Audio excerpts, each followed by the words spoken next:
No sé si a ustedes les ha sucedido que en su caminar con el Señor de pronto se encuentran en una situación, ya sea que estén pidiéndole a Dios por respuestas en algún área. ¿Para dónde voy en mi vida? ¿Qué hago ahora? Ya sea alguna enfermedad, algún conflicto, que necesitan resolverlo, necesitan avanzar y no saben cómo. De repente se sienten limitados con los recursos que ustedes tienen. No sé todas las respuestas, no tengo el dinero suficiente para poder avanzar, no tengo las fuerzas físicas, que tenemos limitaciones. Y clamamos a Dios, pero de repente como que no pasa nada. Como que seguimos esperando y esperando de que la provisión de Dios no llega, como que Dios no se moviera en la vida. No llega esa respuesta, no ves la salida. Y muchas veces esto sucede porque tenemos puesta la mirada en el lugar equivocado. Ante el obstáculo, ante la dificultad, miramos nuestra propia realidad. Yo no puedo hacer nada para sanarme milagrosamente. Si no tengo más dinero, pues no puedo simplemente aparecerlo de un momento al otro. Vemos nuestras limitaciones y no vemos a Dios que está con nosotros. En el pasaje que vamos a estudiar esta mañana, Dios nos muestra, en primer lugar, que debemos poner la mirada es en Él y no en nosotros, porque Él es el que puede multiplicar aquello que nosotros tenemos, puede sobreabundar y bendecir más allá de lo que a nosotros nos parece, pero sobre todo nos enseña que Dios no nos da la salida, le pongo esto en estos términos. Señor, quiero saber a dónde voy a llegar, cuál es la meta, cómo voy a salir de esto, cuál es el resultado final. Dios no nos muestra el resultado final, casi nunca lo hace. Nos va llevando de pasito en pasito, nos mantiene sin saber qué va a pasar. Simplemente nos va diciendo, haz esto. Señor, pero si hago eso, ¿qué va a pasar? Y no, yo necesito saber esto y esto. Haz esto. Y uno a veces dice, pero no tiene sentido, Señor, que yo dé ese paso, que yo haga esto, eso no resuelve el asunto, eso no. Y Dios sigue, haz esto. Si no haces esto, pues no vas a seguir avanzando. Y eso es lo que nos muestra el pasaje, que Dios quiere llevarnos a nosotros de la mano en procesos donde nosotros confiamos en su palabra y actuamos, damos pequeños pasos, y cuando lo hacemos, Dios derrama sus grandes bendiciones sobre nuestra vida. Así como el pueblo de Israel tenía cada día su pan, ellos hoy tenían que confiar que mañana volvería a estar el maná allí en el suelo. Y cada día tenían que acostarse confiando en Dios y obrando, dando pasos de fe conforme a la palabra de Dios. Yo los invito a que vayamos a Mateo capítulo 14, a partir del versículo 13. Esta es una historia de esas que son muy conocidas de Jesús, pero que a veces no analizamos de la manera que debemos analizar. Tiene su pasaje respectivo paralelo en Marcos, Lucas y Juan. O sea, este mismo evento está narrado en los 4 evangelios y se van complementando en algunas palabritas, pero vamos a concentrarnos en Mateo. Dice, oyéndolo Jesús, se apartó de allí en una barca a un lugar desierto y apartado. Y cuando la gente lo oyó, le siguió a pie desde las ciudades. Y saliendo Jesús, vio una gran multitud y tuvo compasión de ellos. Y sanó a los que de ellos estaban enfermos. Cuando anochecía, se acercaron a él sus discípulos diciendo, el lugar es desierto y la hora ya pasada. Despide a la multitud para que vayan por las aldeas y compren de comer. Jesús les dijo, no tienen necesidad de irse, dadles vosotros de comer. Y ellos dijeron, no tenemos aquí sino 5 panes y 2 peces. Él les dijo, tráenmelos acá. Entonces mandó a la gente recostarse sobre la hierba, y tomando los 5 panes y los 2 peces, y levantando los ojos al cielo, bendijo, y partió y dio los panes a los discípulos y los discípulos a la multitud.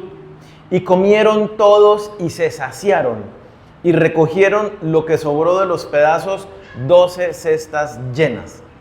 Y los que comieron fueron como 5,000 hombres, sin contar las mujeres y los niños. Es un pasaje bien bonito, bien especial, donde encontramos muchas enseñanzas, pero vamos a concentrarnos básicamente como en dos nada más.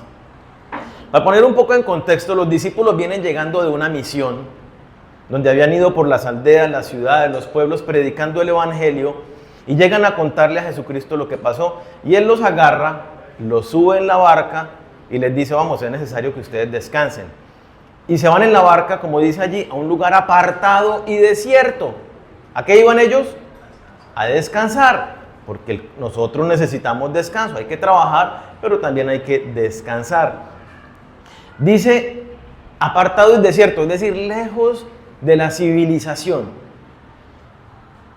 Pero la gente se entera que van para ese lugar desierto y apartado. ¿Y qué hacen? Se riega la voz, mejor dicho, de una manera increíble. Mientras ellos se suben al barco y van, digo yo, al ritmo de la corriente, de las olas, la gente va caminando hacia ese lugar. Tal vez se demoran unas cuantas horas en llegar y va saliendo gente de todos lados, de modo que llegan al lugar donde Jesucristo iba. Cuando Jesucristo llega al lugar donde se fueron a descansar, el lugar de apartado, donde aquí no hay nadie, vamos a descansar. Cuando llegan, se encuentran con una gran multitud. Ese es el contexto donde esto sucede. Y nosotros entendemos la gran multitud. ¿Cuántas personas eran? Dice que eran 5,000 hombres, sin contar mujeres y niños. Así que facilito podemos decir eran 10,000 personas y más. No es una cualquier cantidad, esa es una multitud impresionante de personas.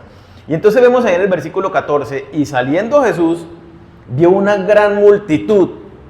¿Y qué hizo?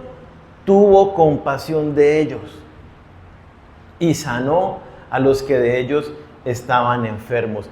Jesús podía haber dicho: vea, nosotros nos vinimos a descansar, no sean tan inoportunos. Este no es momento para predicar el evangelio, este no es momento para sanar. Vinimos a descansar. Pero no lo hizo.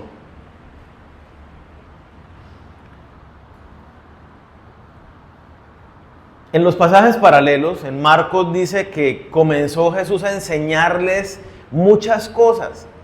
Y en Lucas nos dice que les hablaba del reino de los cielos, del reino de Dios. Entonces nosotros entendemos por el contexto que Jesús se bajó de la barca y empezó a sanar a los enfermos, pero también empezó a predicar acerca del reino de los cielos, a predicar el evangelio.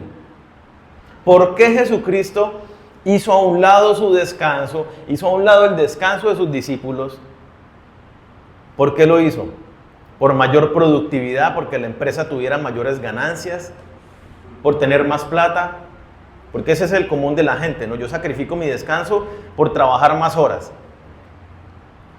Pero Jesucristo sacrificó el descanso por algo muy especial.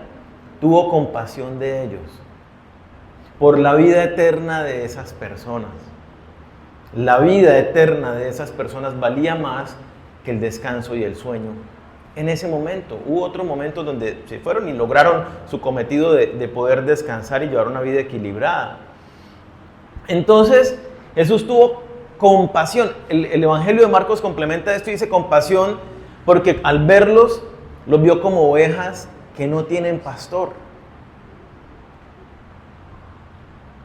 Los vio necesitados, abandonados.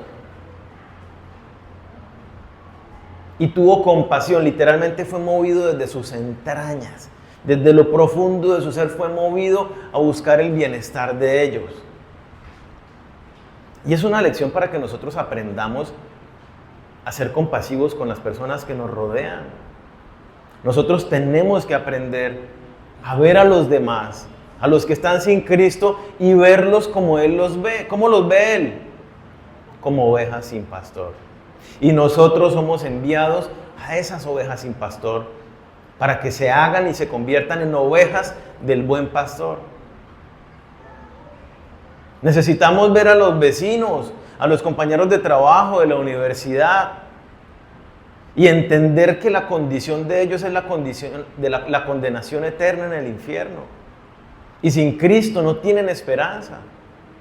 Y de la misma manera que Jesús, digamos, estoy cansado, quiero irme para la casa, pero voy a tomarme estos 20 minutos y voy a compartirle el Evangelio a mi compañero de la oficina. Que estemos dispuestos a amar a los demás, a que valoremos el alma, que valoremos la vida de los demás. Yo les pregunto, de todas las cosas que usted hace en su cotidianidad, llámese quehaceres del hogar, llámese atender a la casa, su esposo, sus hijos, su esposa, los asuntos del trabajo, los asuntos sociales, los compromisos con las personas, los estudios, de todo lo que usted hace, ¿qué de eso vale más que el alma de una persona? ¿Alguien tiene algo para decirme que valga más? No lo hay. Y estamos dispuestos a sacrificar un montón de cosas por otras que no tienen ninguna recompensa más allá de el placer inmediato que experimentamos. O de 5 pesos más que nos llegaron a fin de mes.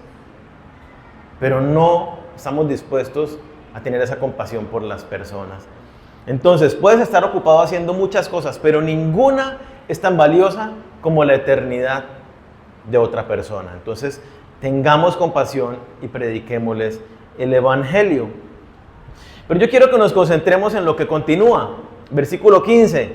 Dice, cuando anochecía, y trate de imaginárselo, póngase en los zapatos de los discípulos, imagínese, usted está allí.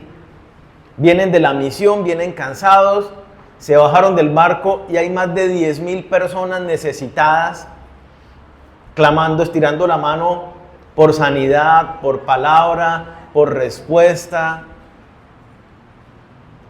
Y usted está allí con los discípulos. Y Jesús ha estado con ellos predicando y enseñando.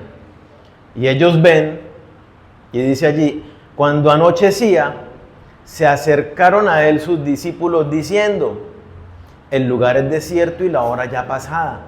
Despida a la multitud para que vayan por las aldeas y compren de comer. ¿Estaban ellos muy preocupados por el bienestar de los demás? Tal vez. Tal vez estaban viendo que se aproximaba un problema. Dije, es la hora de comer. Y nosotros no tenemos para darle de comer a toda esta gente. Se nos van a revolucionar. Y entonces los discípulos están allí y se acercan a Jesucristo. Ellos, es que imagínenselo. Imagine que usted es un discípulo de Jesucristo. Y se acerca a él en ese momento. Maestro, mira la multitud. Mire la hora, ya se está oscureciendo.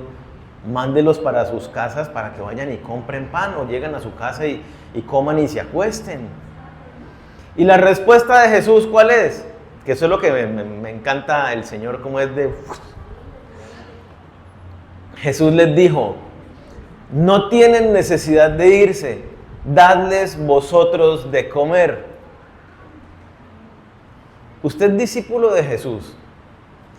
¿Qué le está pidiendo Jesús a usted en ese momento? ¿Que haga qué? Yo diría básicamente que haga el imposible. Vea, somos 12, sí, tenemos una platica en la bolsa, pero usted no está diciendo que alimentemos a más de 10,000 personas. Es una tarea imposible para nosotros, maestro. Ellos ven su propia realidad, ven sus limitaciones. Usted no está pidiendo el imposible. Usted sea maestro, usted los está viendo. Y podemos leer en Marcos 6, dice, Marcos 6:37, dice, respondiendo les dijo, dadles vosotros de comer. Y lo complementan, y dice, ellos le dijeron, que vayamos y compremos pan por 200 denarios y les demos de comer. O sea, como que usted nos está diciendo que vayamos y compremos pan y pescado, bueno, pan, perdón, y traigamos los camiones de pan, porque para alimentar a 10,000 personas, eso no llega en una carretilla.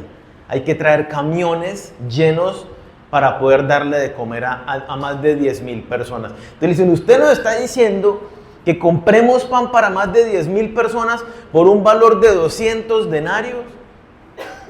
En Juan, capítulo 6, Felipe lo complementa y dice 6:7, dice, Felipe le respondió, 200 denarios de pan no bastarían para que cada uno de ellos tomase un poco. O sea, 200 denarios no alcanzan. Ahora entendamos un poquito de qué estamos hablando. Un denario es el salario de un día. Así que aquí estamos hablando de más de 180 días, 200 días de trabajo, casi 7 meses de trabajo. Entonces lo que está diciendo es, el trabajo, el salario recibido por 7 meses de trabajo no alcanza para comprar comida para toda esta gente. Esa es la tarea que usted nos está diciendo que hagamos, Señor. Y ese es el Señor con nosotros. El Señor parece que nos manda a tareas imposibles. Vaya y predique el Evangelio a toda criatura. Y nos encontramos con la imposibilidad de que es que yo soy tímido. ¿Cómo siendo yo tímido me acerco a otra persona para hablarle de Dios? Además que es un tema a veces de pronto como tan incómodo de llegarle a otra persona. Encontramos imposibles en nosotros, limitaciones. ¿Ves que, Señor, yo ni siquiera la tengo clara cómo voy a ir yo a hablarle a otro? Haz morir lo terrenal en vosotros. Corte con el pecado en su vida. Señor, pero este pecado es tan fuerte y yo no soy capaz. Es que yo no... Y nos encontramos muchas veces con tareas imposibles, que para nosotros, a nuestros ojos, son imposibles de resolver. Pero el Señor nos dice, es lo que quiero que hagan. Y es muy puntual. Y me encanta Jesucristo porque es que le dice, ellos no tienen necesidad de irse. Denle ustedes de comer. O sea, como lo más normal del mundo.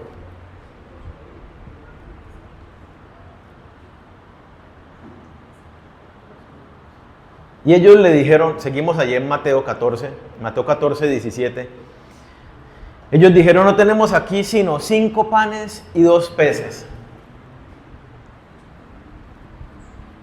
¿Dónde tenían puesta la mirada ellos? En sí mismos. ¿Yo qué tengo? Pues estas son mis limitaciones. Tenemos 5 peces y 2 panes. O sea, 5 panes, 2 peces, eso. Yo empecé a multiplicar los peces. Teníamos 5 panes, 2 peces. Y ya, o sea, esto no alcanza ni para un grupito, o sea, ni siquiera para nosotros 12, bueno, 13 con Jesucristo, ni siquiera para nosotros alcanza esto. Ahora, ¿no les pasa que ante la situación, que ante la dificultad, lo primero que hacemos es mirar qué tengo para resolverlo? Tengo un problema, pongámosle, me falta dinero para llegar a fin de mes, para esto. ¿Qué hacemos? Ponemos los ojos, ¿cómo yo lo puedo resolver? Ay, yo tengo una alcancía, voy a romperla. Ay, yo me acuerdo que fulanito me debía una plata, voy a llamarlo para ver si me la paga. Ay, yo voy a decirle a mi amigo que él de pronto me presta lo que me alcanza, lo que me falta.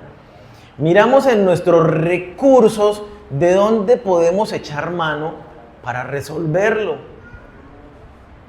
Voy a llamar a tal persona que esa persona me puede de pronto decir qué hago. Y eso es lo que estaban haciendo los discípulos. Tenemos solamente 5 panes, 2 peces, imposible. 200 denarios no alcanzarían, y no sé si los tuvieran, pero de pronto se cuestionan 200 denarios y ni siquiera va a ser suficiente. ¿A qué horas vamos? Porque estaban lejos. ¿A qué horas vamos? Conseguimos los camiones, comida para tanta gente, la traemos, la logística. No, yo no me imagino qué estaba pasando por la cabeza de ellos. ¿Y qué les dice Jesucristo?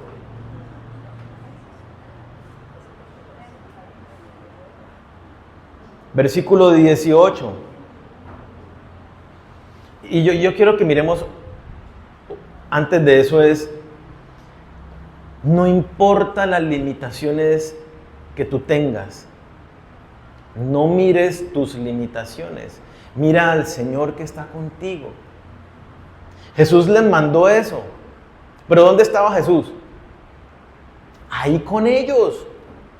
El creador del universo estaba ahí con ellos, el que ellos vieron que había multiplicado, que había convertido el agua en vino, que había caminado sobre el agua, que había sanado enfermos. El Todopoderoso estaba ahí con ellos. Y la instrucción que le estaba dando no era duden, ni miren a ver qué hago. Pues yo le doy la instrucción, pues pídanme más instrucciones. Yo estoy acá, yo les voy a dar lo que necesitan para cumplir la tarea que los mandé a hacer. Y entonces necesitamos empezar a poner nuestra mirada en el Señor y depender de Él para obedecer lo que nos ha dicho que hagamos. Dice el versículo 18, cuando ellos le dicen, solo tenemos 2 panes, 5 peces. Al contrario, 5 panes. Bueno, ustedes están atentos. 5 panes, 2 peces.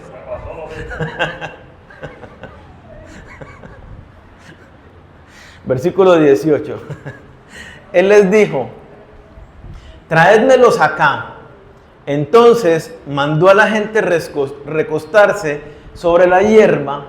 O sea, esto es un momento de comunión. No es algo a la carrera. Recuéstense, hagan grupos de 50 y de 100. Les dice que hagan, ¿no? En el complemento de los otros paralelos lo muestra.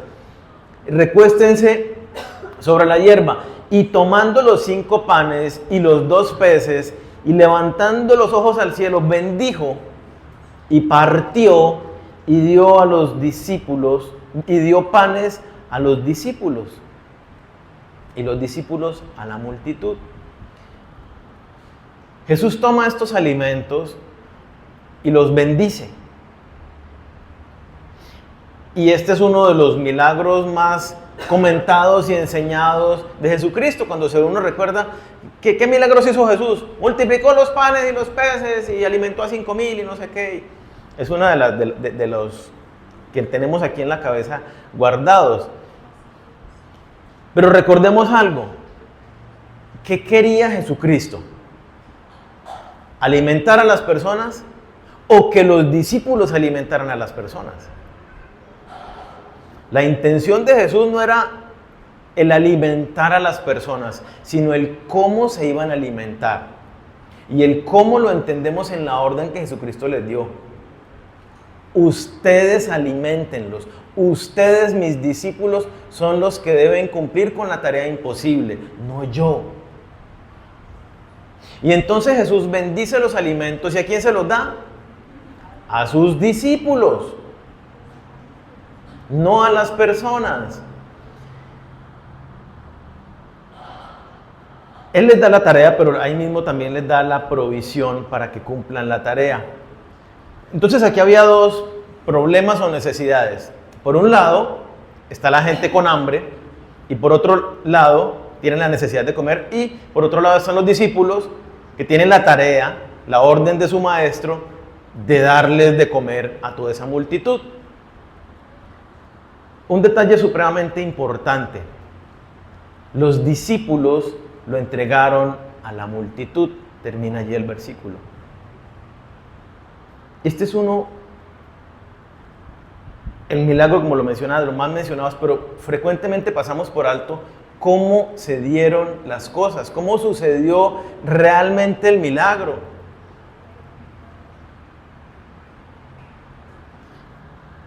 Jesús oró por los panes y los peces, y no es que en ese momento apareció frente a él una montaña enorme de panes y peces.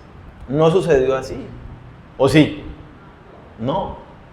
Él los tenía en las manos, los partió y le fue dando a cada uno de los 12 discípulos. No hubo apareció de golpe una montaña de panes y peces y de repente sacaron carretillas para poder echar todo y repartirlos. No, así no sucedió. El Señor bendijo y le entregó a los discípulos. Y los discípulos seguramente llevaban una bandejita con un pedazo de pez y con un pan. Y en la medida en que los discípulos iban en los grupos sacando de la bandeja, de la canasta que llevaban, salía y salía y salía y salía y salía y seguía saliendo la sobreabundancia de Dios. Se cumplió lo que Dios quería. Los discípulos confiaron en la provisión de su maestro, en el mandato de su maestro, y dieron pasos de fe. Ellos recibieron el pedazo que recibieron de Jesucristo y se fueron a repartir teniendo solamente eso, no con camiones detrás siguiéndolos para repartir. Se fueron con la canastica y sacaban dando pasos de fe, y en la medida que obraban en pasos de fe, se multiplicaba y se multiplicaba el alimento. La bendición de Dios y la provisión de Dios no vino de repente. Vino por medio del proceso de obediencia de los discípulos en la medida que ellos hacían lo que su maestro les había dicho, en la medida que repartían. Los discípulos vieron el pan y los peces que tenían. Y toda la multitud recibió el milagro de manos ¿de quién? De los discípulos. Jesús oró y bendijo y le entregó a sus discípulos, y en manos de los discípulos fue que eso se multiplicó. No por el poder de los discípulos, por la obediencia de los discípulos al mandato de su maestro. Y este patrón nosotros lo encontramos en toda la Escritura.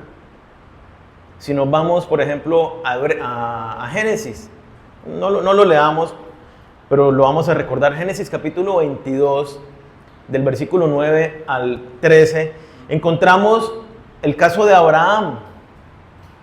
¿Qué le dice Dios a Abraham? ¿Qué le está pidiendo Abraham a Dios? Quiero el heredero. Dios le da el heredero. Pero le dice, en tu simiente serán benditas todas las naciones de la tierra. Pero luego le dice a Abraham, mate a su heredero. Entréguemelo en sacrificio, vaya al monte tal, construya un altar y me entrega a su hijo. ¿Y qué hizo Abraham? Agarró a su hijo, agarró la madera para el fuego, agarró el cuchillo y se fue con su hijo al lugar que Dios le dijo. Preparó el altar, puso la leña para el fuego, tomó a su hijo y lo puso sobre el altar.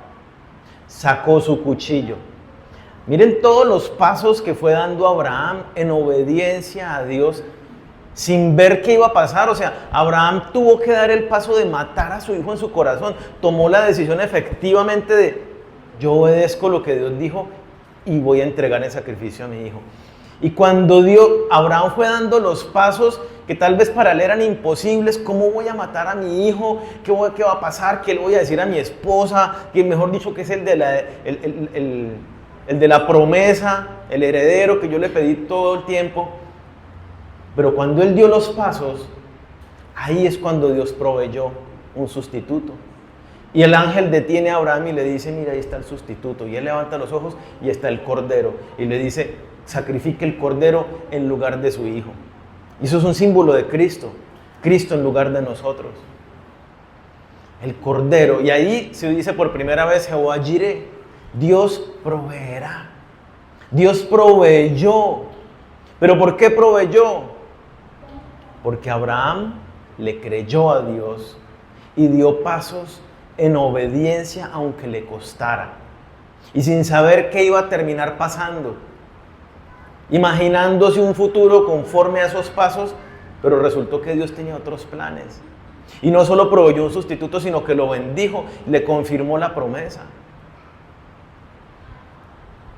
Entonces, fue solo cuando Abraham dio pasos de obediencia, aunque le costara, aunque le doliera, aunque para él no tuviera sentido hacer eso, pero tú me diste el hijo, este es el heredero que tú me prometiste y ahora que lo mate, o sea, no tiene sentido, Señor. Obedeció, aunque para él no tuviera sentido. Y esa obediencia fue la que movió la mano de Dios en bendición y en proveerle. Vemos lo mismo en Josué. Vamos a Josué capítulo 14, versículo 13 al 16.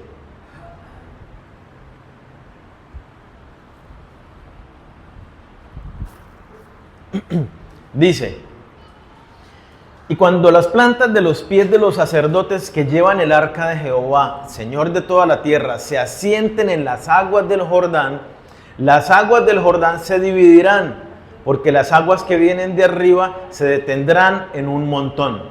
Y aconteció cuando partió el pueblo de sus tiendas para pasar el Jordán, con los sacerdotes delante del pueblo, llevando el arca del pacto, cuando los que llevaban el arca entraron en el Jordán, fíjese lo que dice, cuando entraron en el Josué 4.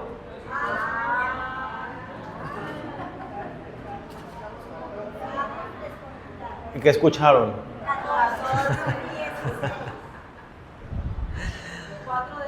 Del 13 al 16, vamos en el 14. ¿El 7? Es el 7. Es el 7.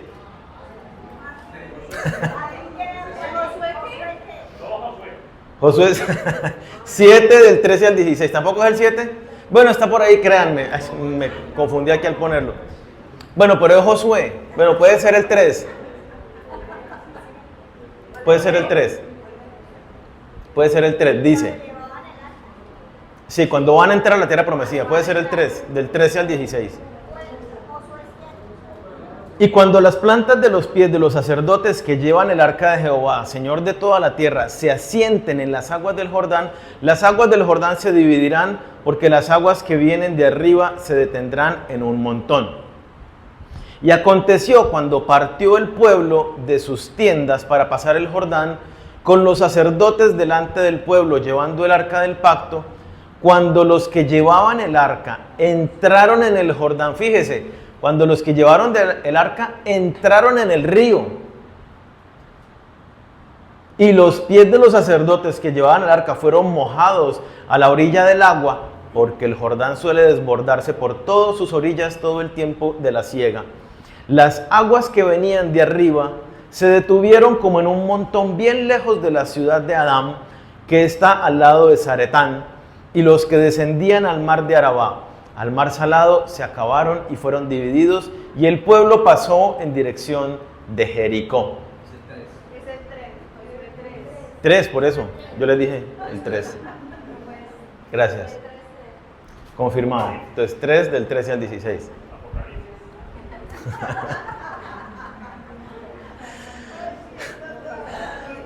Entonces, para poner un poco en contexto, era el momento de entrar a la tierra prometida. El pueblo llevaba 40 años divagando por el desierto después de haber sido liberados de la esclavitud en Egipto, y estaba la ansiedad, ya vamos a entrar a la tierra prometida. Pero al frente de ellos estaba el río Jordán en creciente. En esa época se crecía y se desbordaba por todos lados, así que era un río bastante caudaloso.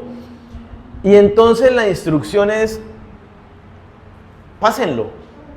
O sea, ustedes tienen que meterse al río, tienen que enfrentarse y creer que cuando ya estén en el agua, con el riesgo de que el río se los lleve y terminen ustedes muriendo, ahí yo voy a detener el agua. No la voy a detener cuando ustedes esperen, no, pues yo no voy el paso hasta que el Señor no pare el agua, porque si no me ahogo. ¿Qué es lo que frecuentemente hacemos nosotros? Señor, si tú no haces tal cosa, pues yo no voy a dar el paso porque, o sea, olvídate que voy a arriesgarme, no voy a arriesgar esa platica, no voy a arriesgar el esfuerzo, no voy a arriesgar, qué sé yo. Aquí tenían que meterse. Y cuando se metieran era que Dios iba a actuar. Y fue lo que hicieron ellos. Vemos que Dios no detuvo el agua, sino hasta, ahí leemos, cuando entraron al Jordán. Cuando empezaron a meterse, y uy, caramba, esto no para. Y tenían que seguir andando, y el agua, y venía el río, y de repente ¡puf!, se detiene así en un parón, así como dice, de golpe ahí se detuvo el agua. Y pasó todo el pueblo por el río como si estuviera seco. Una vez más, vemos el mismo patrón. Dios no nos da la respuesta, Dios no hace el milagro hasta que nosotros no nos arriesguemos en fe, hasta que no le creamos y actuemos. ¿Qué pudiéramos decir nosotros? Señor, o sea, pero si vas a parar el agua cuando yo me meta, tú eres todopoderoso, párala antes de que me meta y así vamos más a lo fijo. ¿No es como actuamos nosotros muchas veces? Pero no es la manera como el Señor obra. Tenemos que ir dando pasos, y en la medida que vamos dando pasos, que le creemos lo que para nosotros no tiene sentido, lo que es más allá de nuestra fuerza, cuando avanzamos, el Señor obra. ¿Qué pasa si tú no avanzas porque dudas? Porque te parece ilógico. Pasa que el Señor dice, ok, no des el paso. Y ahí te quedas estancado. Y tu vida espiritual y tu caminar con el Señor, ahí se queda, en ese punto, hasta ahí llegaste. Solo cuando estás dispuesto a avanzar, Dios te sigue llevando de la mano. Él no te va a mostrar el mapa completo y la meta. Él te va llevando de la mano paso a paso. Y tú tienes que confiar en Él. Esa es una vida de fe a la que fuimos llamados. Y si quieres ver la bendición de Dios, necesitas obrar conforme a lo que Dios te manda. Y solo vas a ver la bendición de Dios cuando das esos pasos en obediencia. Lo vemos también en el caso de la viuda.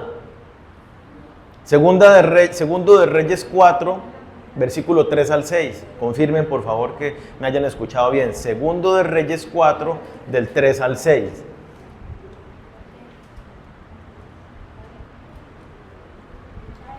Dice, él le dijo, ve y pide para ti vasijas prestadas de todos tus vecinos, vasijas vacías, no pocas, o sea, muchas. Entra luego y enciérrate tú y tus hijos y echa en todas las vasijas, y cuando una esté llena, ponla aparte. Y se fue la mujer y cerró la puerta, encerrándose ella y sus hijos.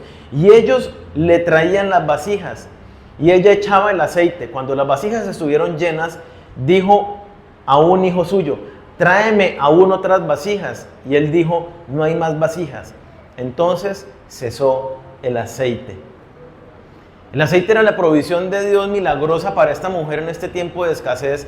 ¿Y qué tenía que hacer ella? Conseguir muchas otras vasijas y creer que la jarrita que ella tenía con aceite iba a llenar todas las demás. Tenía que actuar con locura. Voy a pedirle a todas las vecinas vasijas y llenar aquí la casa de vasijas y empezar a echar.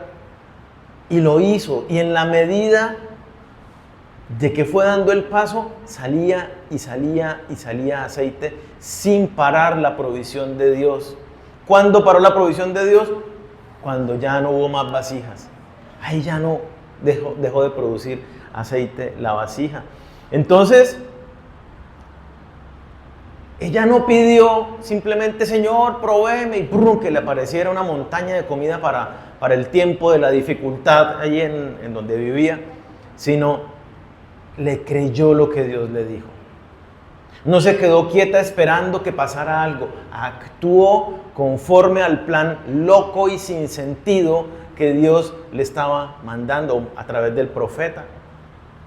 Ella actuó en obediencia, en confianza a la palabra de Dios, y en la medida en que daba pasos de fe, el Señor derramó abundante bendición para su vida y su familia. Y así hay muchos más ejemplos que encontramos en la Biblia, el mismo proceder, el mismo modus operandi. Dios a menudo, normalmente, revela su provisión cuando nosotros confiamos en Él y actuamos en obediencia.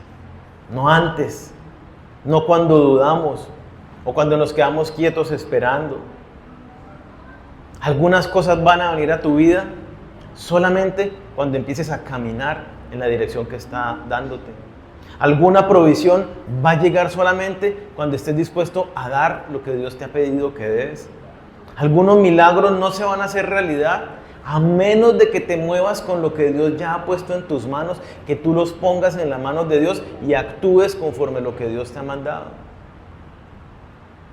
Dios quiere guiarte, quiere proveerte para lo que tú necesitas, pero normalmente no te da todo de una vez. Ni te dice qué va a pasar, ni cómo va a pasar. Te va mostrando el siguiente paso, solamente el siguiente paso. Y termina ahí el versículo 20 y dice, y comieron todos y se saciaron. Póngale cuidado, más de 10,000 personas. Comieron todos y no solo comieron, se saciaron, quedaron llenos, satisfechos, plenos. No fue que comieron un bocadito, o sea, Felipe dice, ni 200 denarios alcanzan para un bocado para ellos. Y comieron tanto que quedaron todos satisfechos, llenos, plenos. Y no solo eso, recogieron de lo que sobró de los pedazos 12 cestos llenos. Sí, en Mateo 14. Nosotros vemos algo aquí, un principio espiritual, un principio bíblico que lo encontramos allí, y es, ¿qué dieron los discípulos? Lo que tenían. ¿Qué tenían? Panes y peces. ¿Y qué hizo Dios? Les multiplicó. O sea, tenían 5 panes y 2 peces. ¿Y ahora cuántas canastas sobraron? ¿Cuántos discípulos son? Le quedó una canasta de comida para cada uno. El Señor sobreabunda. Nosotros a veces somos muy, Señor, yo no te quiero dar este don, este talento, esta profesión que tengo. Y yo lo hago ya a mi manera, y mi familia, y el Señor dice, suéltalo en mis manos. Porque lo que en nuestras manos es poco, en las manos de Dios se multiplica y abunda para bendición. No solo eso, la Biblia dice que el que da para el Señor, renuncia a casas, carros, familia, lo que sea, dice, recibirá su recompensa. Tenemos recompensas en el reino de los cielos. Entonces no nos aferremos a las cosas de este mundo, sino que pongamos la mirada en Él. Él sabe utilizar nuestros recursos para cumplir sus propósitos en nuestra vida, como fue en la vida de los discípulos, y a través de nuestra vida, como fue a través de los discípulos.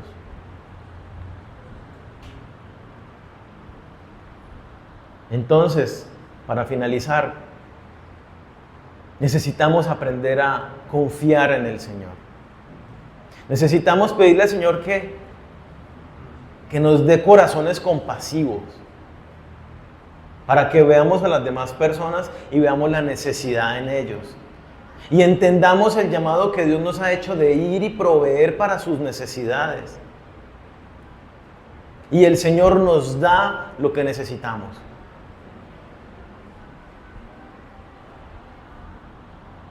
Que mires a los demás y realmente te duelas en tu corazón, porque conoces qué va a pasar con ellos, y seas movido a sacrificar tu tiempo, tu recurso, para estar con esa persona y predicarle el Evangelio.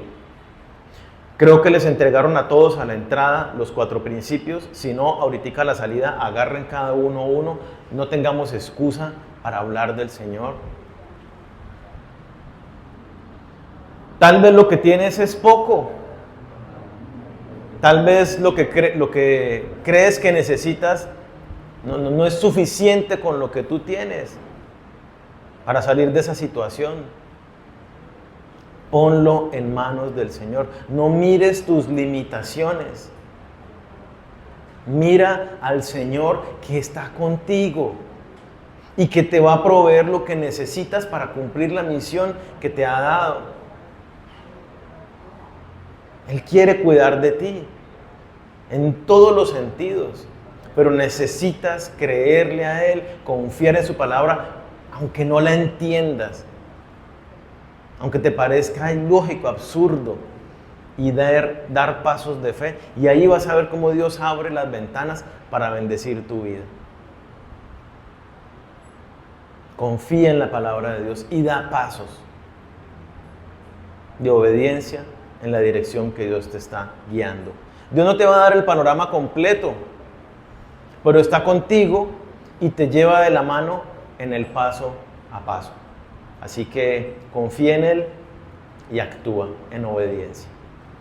Vamos a orar.